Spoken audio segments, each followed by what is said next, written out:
بسم الله الرحمن الرحيم. يسبح لله ما في السماوات وما في الأرض الملك القدوس العزيز الحكيم.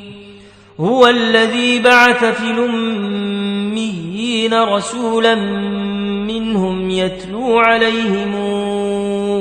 آياته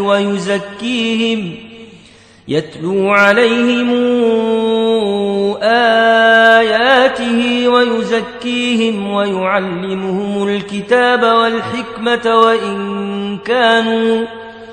وإن كانوا من قبل لفي ضلال مبين وآخرين منهم لما يلحقوا بهم وهو العزيز الحكيم. ذلك فضل الله يؤتيه من يشاء والله ذو الفضل العظيم. مثل الذين حملوا التوراة ثم لم يحملوها كمثل الحمار يحمل أسفارا بئس مثل القوم الذين كذبوا بآيات الله والله لا يهدي القوم الظالمين. قل يا أيها الذين هادوا إن زعمتم أنكم أولياء لله من دون الناس فتمنوا الموت إن كنتم صادقين ولا يتمنونه أبدا بما قدمت أيديهم والله عليم بالظالمين. قل إن الموت الذي تفرون منه فإنه ملاقيكم ثم تردون إلى عالم الغيب والشهادة فينبئكم بما كنتم تعملون. يا أيها الذين آمنوا إذا نودي للصلاة من يوم الجمعة فاسعوا إلى ذكر الله وذروا البيع ذلكم خير لكم إن كنتم تعلمون. فإذا قضيت الصلاة فانتشروا في الأرض وابتغوا من فضل الله واذكروا الله كثيرا لعلكم تفلحون. وإذا رأوا تجارة أو لهوا انفضوا إليها وتركوك قائما قل ما عند الله خير من اللهو ومن التجارة والله خير الرازقين. أعوذ بالله من الشيطان الرجيم. بسم الله الرحمن الرحيم. الحمد لله الذي أنزل على عبده الكتاب ولم يجعل له عوجا قيما لينذر بأسا شديدا من لدنه ويبشر المؤمنين الذين يعملون الصالحات أن لهم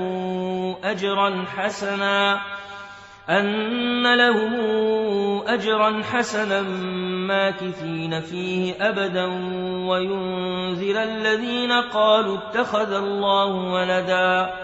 ما لهم به من علم ولا لآبائهم كبرت كلمة تخرج من أفواههم إن يقولون إلا كذبا فلعلك باخع نفسك على آثارهم إن لم يؤمنوا بهذا الحديث أسفا إنا جعلنا ما على الأرض زينة لها لنبلوهم أيهم أحسن عملا وإنا لجاعلون ما عليها صعيدا جرزا أم حسبت أن أصحاب الكهف والرقيم كانوا من آياتنا عجبا إذا والفتية إلى الكهف فقالوا ربنا آتنا من لدنك رحمة وهيئ لنا من أمرنا رشدا فضربنا على آذانهم في الكهف سنين عددا ثم بعثناهم لنعلم أي الحزبين أحصى لما لبثوا أمدا نحن نقص عليك نبأهم بالحق إنهم فتيتنا آمنوا بربهم وزدناهم هدى وربطنا على قلوبهم إذ قاموا فقالوا ربنا رب السماوات والأرض لن ندعو من دونه إلها لقد قلنا إذا شططا هؤلاء قوم اتخذوا من دونه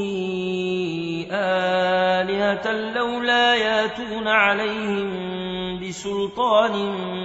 بين فمن أظلم ممن افترى على الله كذبا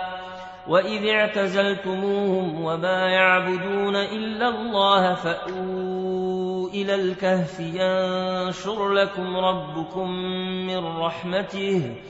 ينشر لكم ربكم من رحمته ويهيئ لكم من أمركم مرفقا وترى الشمس إذا طلعت تزاور عن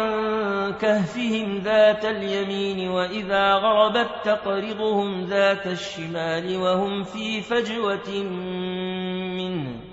ذلك من آيات الله من يهد الله فهو المهتد ومن يضلل فلن تجد له وليا مرشدا وتحسبهم أيقاظا وهم رقود ونقلبهم ذات اليمين وذات الشمال وكلبهم باسط ذراعيه بالوصيد لو اطلعت عليهم لوليت منهم فرارا ولملئت منهم رعبا وكذلك بعثناهم ليتساءلوا بينهم قال قائل منهم كم لبثتم قالوا لبثنا يوما أو بعض يوم قالوا ربكم أعلم بما لبثتم فابعثوا أحدكم بورقكم هذه إلى المدينة فلينظر أيها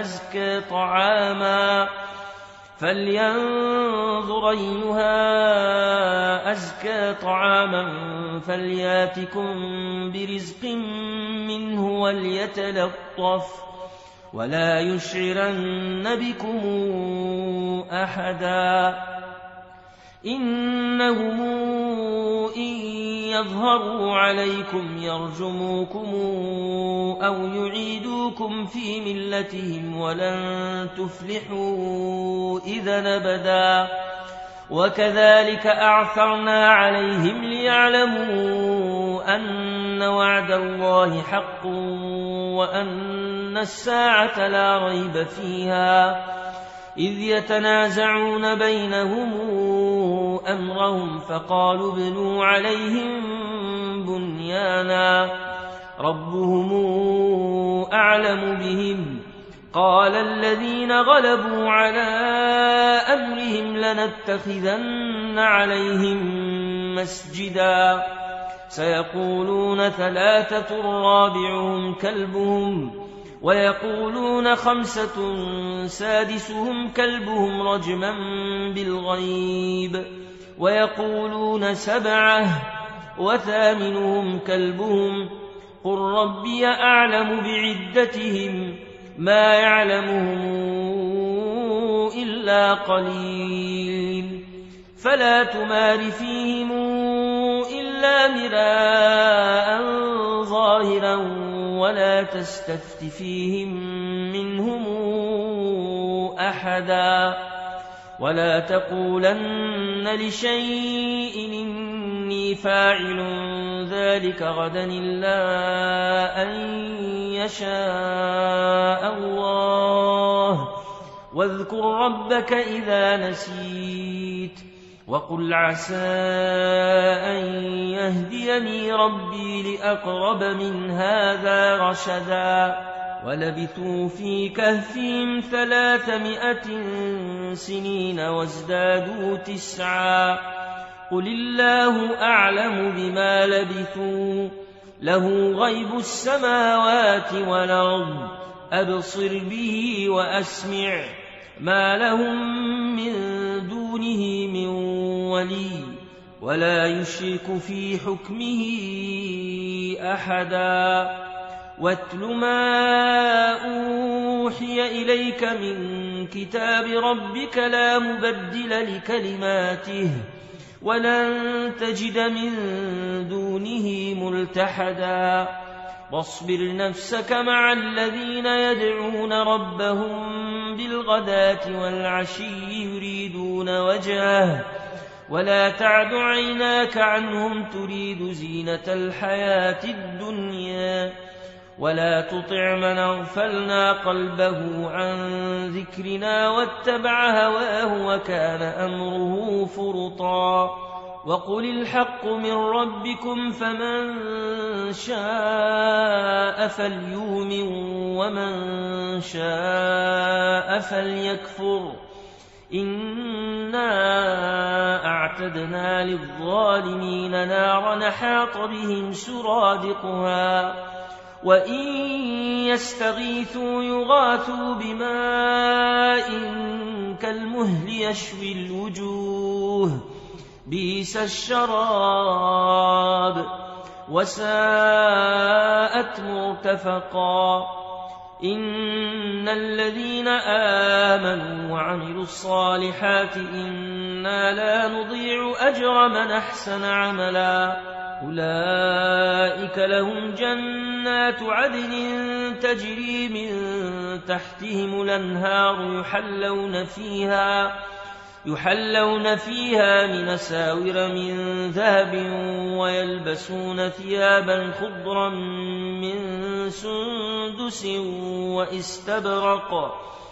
من سندس واستبرق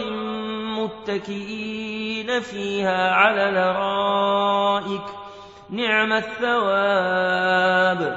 وحسنت مرتفقا واضرب لهم مثلا رجلين جعلنا لأحدهما جنتين من أعناب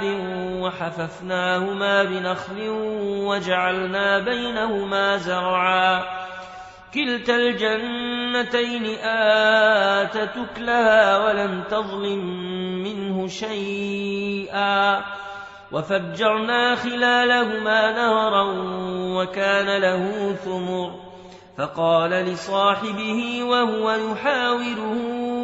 أنا أكثر منك مالا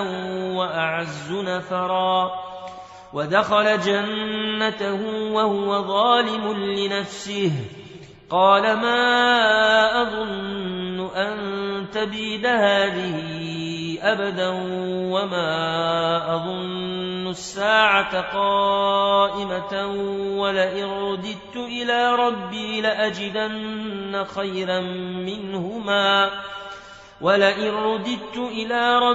لأجدن خيرا منهما منقلبا قال له صاحبه وهو يحاوره أكفرت بالذي خلقك من تراب ثم من نطفة ثم سواك رجلا لكن هو الله ربي ولا أشرك بربي أحدا ولولا إذ دخلت جنتك قلت ما شاء الله لا قوة إلا بالله إن ترني أنا أقل منك مالا وولدا فعسى ربي أن يؤتيني خيرا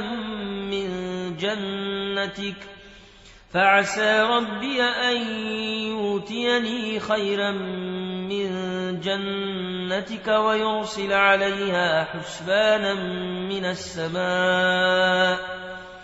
ويرسل عليها حسبانا من السماء فتصبح صعيدا زلقا أو يصبح ماؤها غورا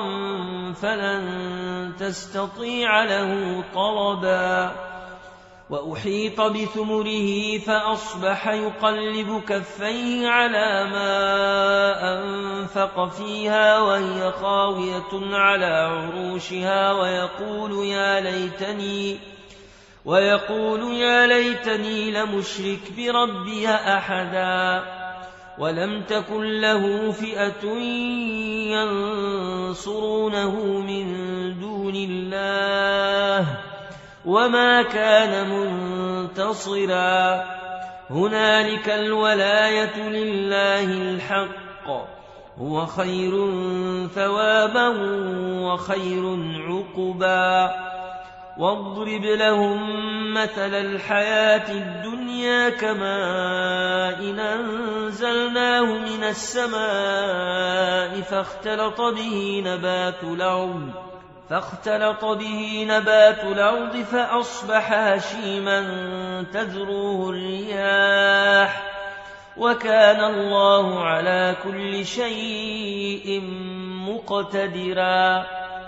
المال والبنون زينة الحياة الدنيا والباقيات الصالحات خير عند ربك ثوابا وخير نملا ويوم نسير الجبال وترى الأرض بارزة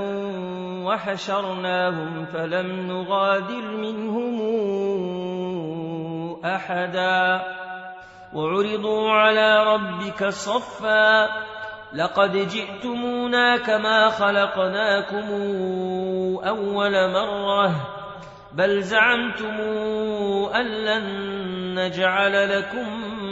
موعدا ووضع الكتاب فترى المجرمين مشفقين مما فيه ويقولون يا ويلتنا ما لهذا الكتاب لا يغادر صغيرة ولا كبيرة إلا أحصاها ووجدوا ما عملوا حاضرا ولا يظلم ربك أحدا وإذ قلنا للملائكة اسجدوا لآدم فسجدوا إلا إبليس كان من الجن ففسق عن أمر ربه أفتتخذونه وذريته أولياء من دوني وهم لكم عدو بئس للظالمين بدلا ما أشهدتهم خلق السماوات والأرض ولا خلق أنفسهم وما كنت متخذ المضلين عضدا ويوم يقول نادوا شركائي الذين زعمتم فدعوهم فلم يستجيبوا لهم وجعلنا بينهم موبقا ورأى المجرمون النار فظنوا أنهم مواقعوها ولم يجدوا عنها مصرفا ولقد صرفنا في هذا القرآن للناس من كل مثل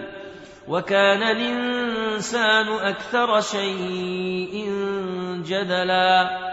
وما منع الناس أن يؤمنوا إذ جاءهم الهدى ويستغفروا ربهم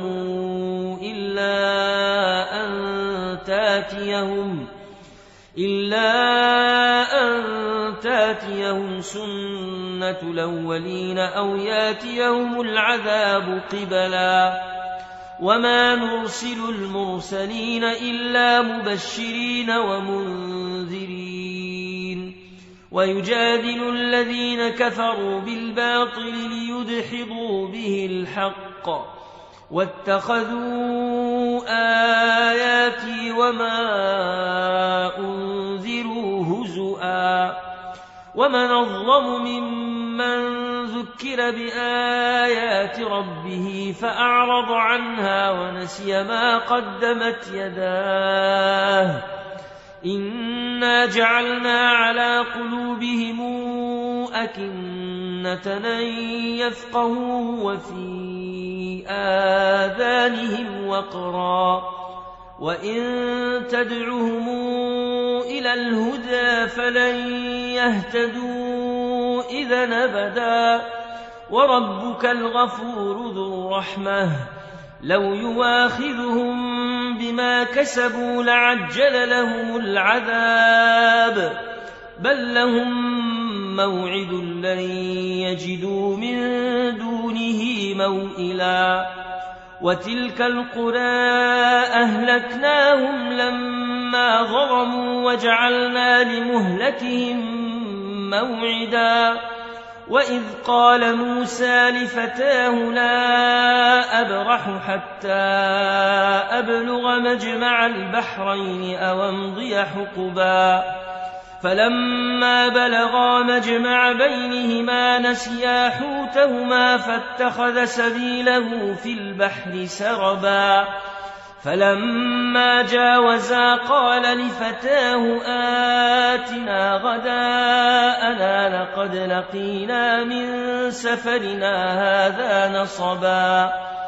قال أرايت إذا وينا إلى الصخرة فإني نسيت الحوت وما أنسانيه إلا الشيطان أن أذكره واتخذ سبيله في البحر عجبا قال ذلك ما كنا نبغ فارتدا على آثارهما قصصا فوجدا عبدا من عبادنا آتيناه رحمة من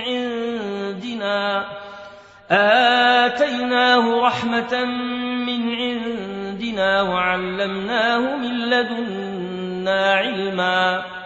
قال له موسى هل اتبعك على أن تعلمني مما علمت رشدا قال إنك لن تستطيع معي صبرا وكيف تصبر على ما لم تحط به خبرا قال ستجدني إن شاء الله صابرا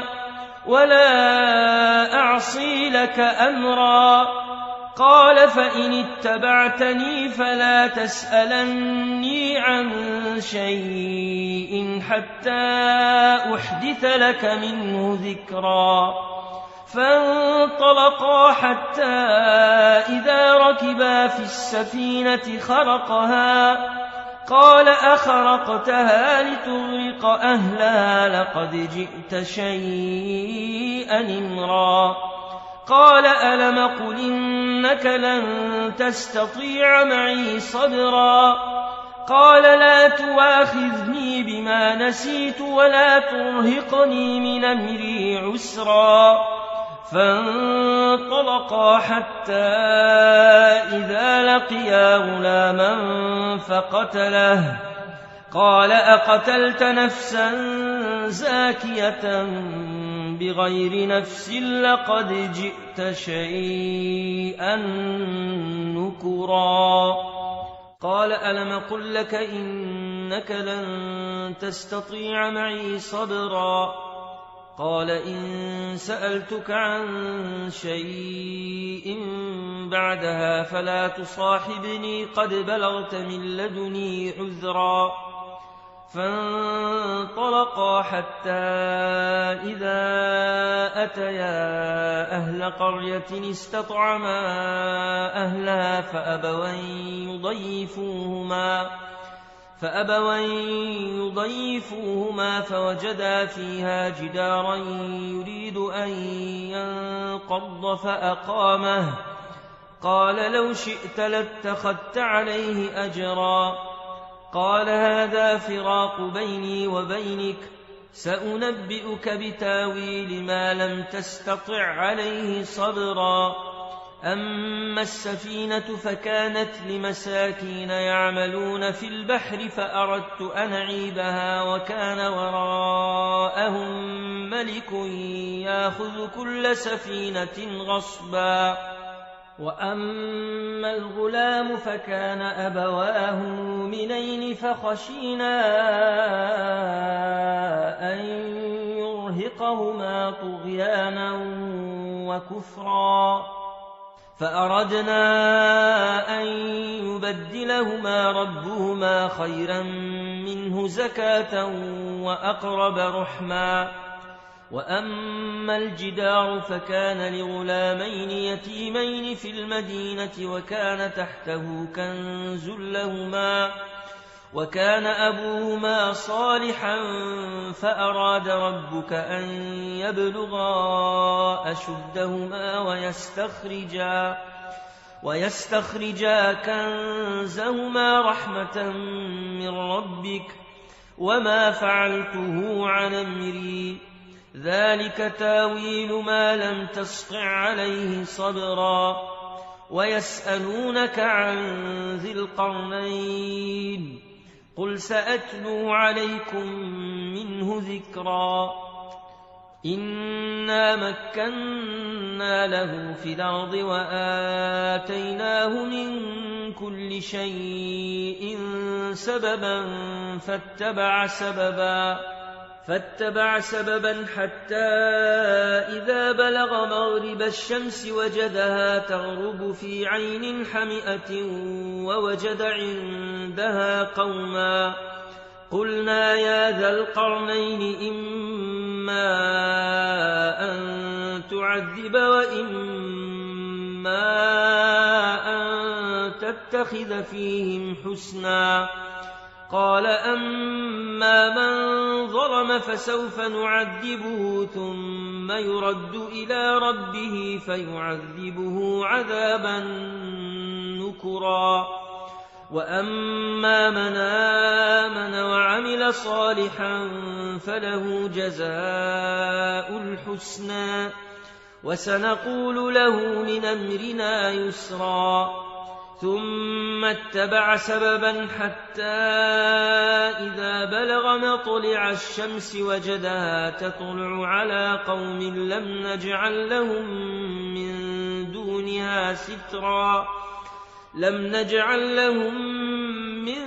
دونها سترا كذلك وقد حطنا بما لديه خبرا ثم اتبع سببا حتى إذا بلغ بين السدين وجد من دونهما قوما لا يكادون يفقهون قولا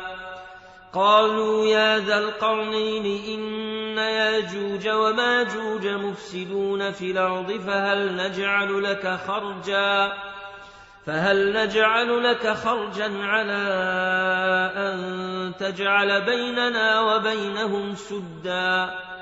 قال ما مكني فيه ربي خير فأعينوني بقوة نجعل بينكم وبينهم ردما آتوني زبر الحديد حتى إذا ساوى بين الصدفين قال انفخوا حتى إذا جعله نارا قال آتوني أفرغ عليه قطرا فما استطاعوا أن يظهروه وما استطاعوا له نقبا قال هذا رحمة من ربي فإذا جاء وعد ربي جعله دكا وكان وعد ربي حقا وتركنا بعضهم يومئذ يموج في بعض ونفخ في الصور فجمعناهم جمعا وعرضنا جهنم يومئذ للكافرين عرضا الذين كانت أعينهم في غطاء عن ذكري وكانوا لا يستطيعون سمعا أفحسب الذين كفروا أن يتخذوا عبادي من